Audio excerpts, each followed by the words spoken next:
ci benn giga meeting daje bu mag a mag boo xam ne samedi bii le 19 incha allah lañ ko fas yéene def fële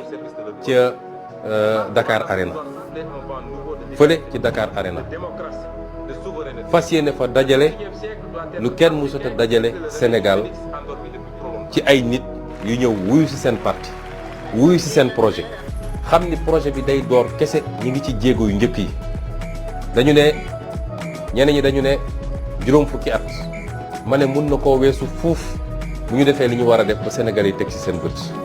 projet boobu di door nag moo woote waat waa projet bi ñépp ñu bokk ci projet bi moo xam da nga am carte de membre di militant moo xam da nga di sympathisant moo xam da nga di sénégalais lambda rek te wóolu li ñuy def wóolu li président Diomaye commencé wóolu li gouvernement bi di liggéey bëgg ñu am majorité bu confortable bëgg ñu am campagne boo xam ne